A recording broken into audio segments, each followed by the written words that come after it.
रामदास बोढ़ाना ठाकुर जी से बोले, भगवान मुझे पीड़ा नहीं है, मुझे बहुत सुख मिलता है। भगवान बोले, तुमको पीड़ा नहीं, पर तुम्हारी पीड़ा हमको लगती है, इसलिए तुम मत आया करो। रामदास बोढ़ाना बोले इससे बढ़िया तो मेरे प्राण चले जाएं, मैं आपको देखे बगैर नहीं रह सकता। अगली एकादशी पर आप मेरे सामने नहीं होंगे तो मेरे तो प्राण ही चले जाएंगे। भगवान बोले, काम करें? बोले, क्या? हम तुम्हारे साथ चलें, तुम्हारे गांव, वहीं रह ले, तुम्हारे पास ही एकादशी क्या तुम हर दिन हमको देख लिया करना। रामदास बोढ़ाना घुटनों पर बैठ कर रोने लगे, बोले, हे द्वारिकेश, ये कैसी आज्ञा कर रहे हैं आप? ये असंभव है, बहुत दीनहीन गरीब व्यक्ति हूं, मेरे घर में खप्पर भी नहीं है, कहां रखूंगा, कहां बैठाऊंगा? और ये तो आप बस बोल रहे हो ऐसी प्रेम बस, ये हो नहीं सकता। ठाकुर जी ने तुरंत अपनी पोटली दिखाई, बोले, हमने पहले तैयारी कर रखी है, देखो अपनी पोटली बांध रखी है, इसमें सारी पीतांबरी धरी हमारी, मुकुट वुकुट ये सब टिपारा विपारा सब धर के चल रहे हैं हम। बढ़िया द्वारिका में हमारी बहुत अच्छी व्यवस्था हो रखी है, सब ले चलेंगे, तुमको कुछ नहीं करना पड़ेगा, इसी से हमारा श्रृंगार कर दिया करना। रामदास जी बोले, आप सच बोल रहे हैं क्या? ठाकुर जी बोले, हम सच बोल रहे हैं, हम चलें तुम्हारे साथ, वहीं रहेंगे, तुम्हारे पास ही, रोज देख लिया करना। रामदास जी बोले, फिर द्वारिका का क्या होगा? ठाकुर जी बोले, हम जहां बैठ जाएं द्वारिका वही है। और रही बात, जब एक साथ हम 5 रूप धारण, हजारों रूप धारण कर सकते हैं, तो 2 रूप भी धारण कर लेंगे। आज तक तुमने एकादशी जिस रूप को देख करके की है, वो रूप तुम्हारे पास रहेगा, यहां एक दूसरा व्यवस्थित हो जाएगा। रामदास जी को पूरी तरह ये विश्वास हो गया कि ठाकुर जी मजाक नहीं कर रहे, ये सच बोल रहे हैं, ये चलेंगे मेरे संग। नियम का फल ये मिलता है। देखो, एक नियम को जब व्यक्ति तत्परता से करता है तो ठाकुर जी ऐसा देते हैं उसको। कई लोग कह देते हैं एकादशी पर भूखे रहने से भगवान को कोई, इससे थोड़ी प्रसन्न होंगे भगवान। ठाकुर जी प्रसन्न नहीं होते हैं, पर आपकी तत्परता ठाकुर जी देखते हैं। आजकल बच्चे ऑफिस जाते हैं, ऑफिस का टाइम क्या 9 बजे, अब कोई आवे 9:30, कोई आवे कोई आवे 9:45। अब उसको सब लोग, जो टाइम पे आने वाला बच्चा, उसकी सब मजाक उड़ाते हैं, बोले तू भी क्या पागल है, 9 ही बजे आ जाता है बिल्कुल। अरे सैलरी ले रहे हैं, मेहनत करनी है, ठीक है, टाइमली, ठीक है, थोड़ा आधा पौना घंटा ऊपर नीचे चलेगा, लेकिन वो बालक कहता नहीं, ये मेरी तत्परता, मैं 9 बजे ही आऊंगा। और वो 9 बजे आने वाला बालक, कभी ना कभी उसका जो बॉस होता है ना, वो खुश होकर के कुछ तो उसको देता है, उसको थोड़ा अपग्रेड कर देता है। सिंसियरिटी आपके कार्य के प्रति आपका स्वामी देखता है। ऐसी भक्ति में भी सिंसियर होना बहुत जरूरी है। होता उससे कोई ठाकुर जी बहुत प्रसन्न नहीं, पर हां ठाकुर जी दृष्टि तो रखते हैं। परिक्रमा लगा रहा है, कैसे लगा रहा है, एकादशी कर रहा है, कर कैसे रहा है, तिलक स्वरूप करता है, उस समय क्या उच्चारण करता है, मंदिर जाता है, प्रसाद कैसे पाता है, दर्शन कैसे करता है, इन सबके प्रति जो आपकी सिंसियरिटी, वो ठाकुर जी देखते हैं। रामदास को ठाकुर जी बोले, अब तो तुम जाओ, अगली बार बैलगाड़ी लेके आना। कैसे लेके जाओगे हमको? बैलगाड़ी में तुम्हारी में चलेंगे। रामदास जी चले गए, बैलगाड़ी ढूंढी, कहीं बैलगाड़ी नहीं मिली, बूढ़े बूढ़े बैल मिले, छोटी सी टूटी फूटी सी बैलगाड़ी मिली। रामदास जी बैलगाड़ी लेके द्वारिका आ गए।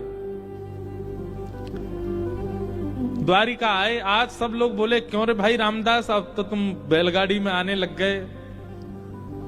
रामदास जी बोले, अब वयोवृद्ध हो गए ना, तो अब चला हो नहीं पाता, तो बैलगाड़ी से आए। बोले बहुत अच्छा। रामदास जी आए, प्रसाद आदि, गोमती सागर में स्नान किया, प्रसाद पाके रात में कीर्तन करने लगे। सब चले गए, रामदास जी कीर्तन कर रहे थे।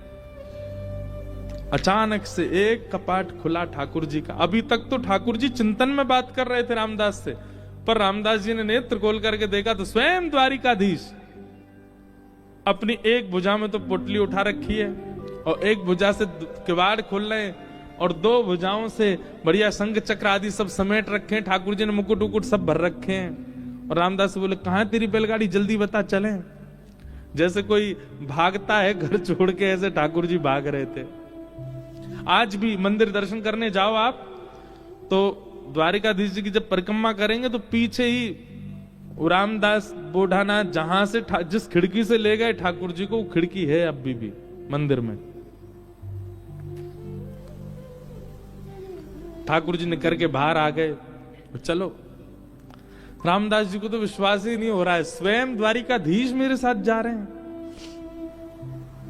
चतुर्भुज हैं, बढ़िया चल रहे हैं, पीतांबरी पहन की, चंदन की सुगंधी आ रही है, केसर जैसा पूरा माहौल आच्छादित हो गया उससे।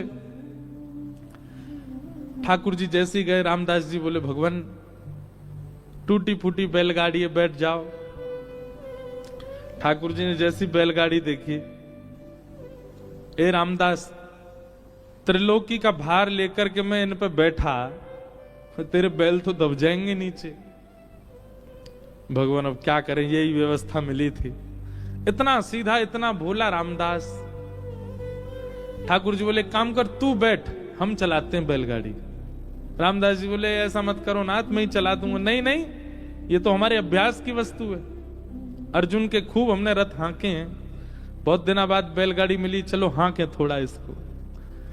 और रामदास पीछे बैठे हैं और ठाकुर जी आगे पैर लटका के बैठे और बैलगाड़ी चला रहे हैं। ठाकुर जी के स्पर्श होते ही बैलगाड़ी तो बिल्कुल नवीन हो गई, बैल बिल्कुल युवान हो गए।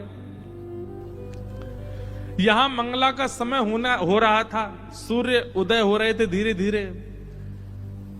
ठाकुर जी बोले रामदास, इस सुबह होते ही सब पंडा पुजारी भागेंगे, ढूंढेंगे, देखेंगे मंदिर में तो मैं हूं नहीं, सब आ जाएंगे। ये हमको बीच रास्ता में ही पकड़ लेंगे। तभी थोड़ी दूर ही पहुंचे थे, वहां एक बाबरी थी, एक सरोवर था। ठाकुर जी ने कही तुम हमको नीचे छुपा दो ताकि कोई हमको ढूंढ ना पाए, क्योंकि ढूंढने वाले तो आएंगे और जब ढूंढ ढाड़ के चले जाएं कुछ ना मिले, फिर हमको दोबारा लेके फिर चल देना आगे। रामदास जी मनी मन इतने प्रसन्न हो रहे हैं, बोले ठाकुर जी आपको क्या पड़ी है जाने की मेरे साथ? अरे मैं तो मना कर चुका हूं 5 बार कि ठाकुर जी आप यहीं रह लो, पर नहीं, उन्हीं की इच्छा है जाने की। जब मन ऐसा भटकता है ना ठाकुर जी में, तब ठाकुर जी ऐसा करते हैं, आपके मना करने पे भी चल देंगे आपके साथ। हमारे लाल जी, गिरधर लाल जी,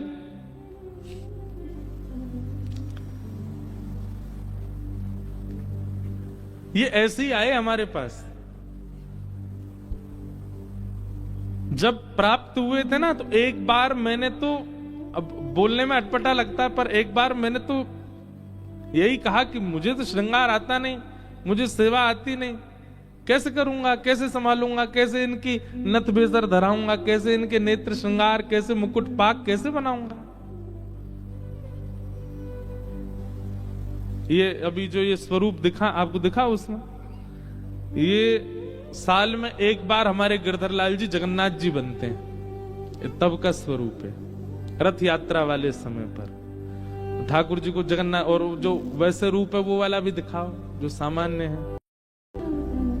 सामान्य सबने देखे ही हैं, श्रीनाथ जी के रूप में हमारे लाल जी हैं, और नेक्स्ट से हैं, छोटे से, पर ये आए स्वयं, और ये स्वयं ही आते हैं, आप नहीं लेते हैं।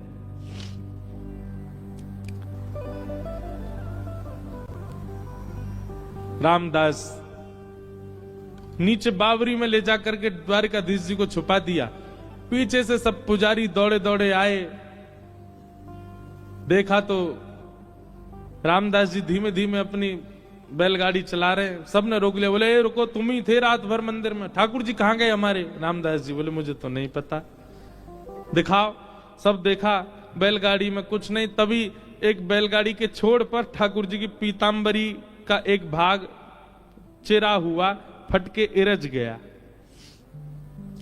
अच्छा, ये सब लीला भी ठाकुर जी जानबूझ के ही करते हैं, क्योंकि कहीं ना कुछ ठाकुर जी को दूसरों को संकेत कराना है। ठाकुर जी की पीतांबरी का वो अंग वस्त्र जैसे ही मिला, सब लोगों ने रामदास जी को पकड़ लिया, बोले ठाकुर जी तेरे संग ही हैं, तभी तो ये चीरा फटा हुआ है यहां पर, कहां है जल्दी बता। उन्होंने मना किया तो सबने उनको मारना शुरू कर दिया, इतना मारा इतना मारा इतना पीटा, बेचारे अधमरे से हो गए, बस श्वास चल रही है, बाकी तो नेत्र बंद हो गए, सुध बुध चली गई, गिर गए धरती पर। पुजारियों ने देखा, बोले ये तो अधमरा हो गया, ठाकुर जी कहां हैं, ढूंढो। पास ही सरोवर था, उस बावरी में जाकर के जैसे ही देखा तो बावरी का जो जल था वो रक्त मंडित हो गया, पूरा जल रक्त से भर गया।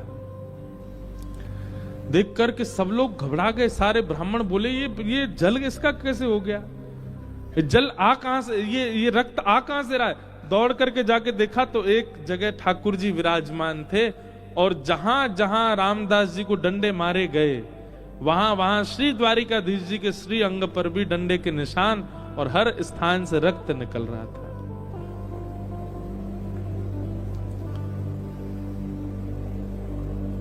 सब पुजारी जी चरणों में गिर गए, सब ब्राह्मण देवता बोले भगवान ये क्या हो गया, बोले ये क्या हो गया, मेरे भक्त को मारते हो, मेरी इतनी आराधना करी, मेरी इतनी सेवा करी, इतना अर्चन किया, उसके बाद भी ये नहीं समझ पाए कि मेरे भक्त और मुझ में कोई अंतर नहीं है। सब क्षमा याचना करने लगे। ठाकुर जी बोले अब कुछ नहीं होगा, अब तो हम रामदास के साथ ही जाएंगे और वहीं रहेंगे। और ठाकुर जी सब देखते रह गए, लेकिन रामदास जी के साथ में ऊपर आए ठाकुर जी, और आकर के रामदास जी को जैसे हृदय से लगाया, सारे घाव ठीक हो गए, और कहा ले चलो हमको। ठाकुर जी गए सीधे और डाकोर जी में जाकर के रामदास जी के यहाँ विराजमान हो गए, और उनका नाम पड़ा रण छोड़ राय भगवान। बोलो रण छोड़ राय भगवान की। रास रचो है, रास रचो है, आज यमुना के नारे महारास रचो है। रास रचो है, रास रचो है, यमुना के नारे महारास रचो है। रास रचो है, रास रचो है, आज यमुना के नारे महारास रचो है।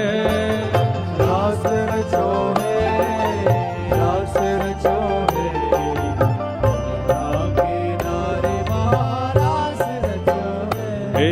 हे राधा नचे, ओ राधा नचे, हे राधा नचे, कृष्ण नचे, नच गोपी जन, राधा नचे, कृष्ण नचे, नच गोपी जन, क्योंकि मन मेरा बन गया सखी रे पावन वृंदावन। मन मेरा बन गया सखी रे पावन वृंदावन। हे मन मेरा बन गया सखी रे पावन वृंदावन। मन मेरा बन गया सखी रे पावन वृंदावन। ओ रास रचो है, रास रचो है, आज यमुना के नारे महारास रचो है। रास रचो है, रास रचो है, यमुना के नारे महारास रचो है। हे रास रचो है, रास रचो है, यमुना के नारे महारास रचो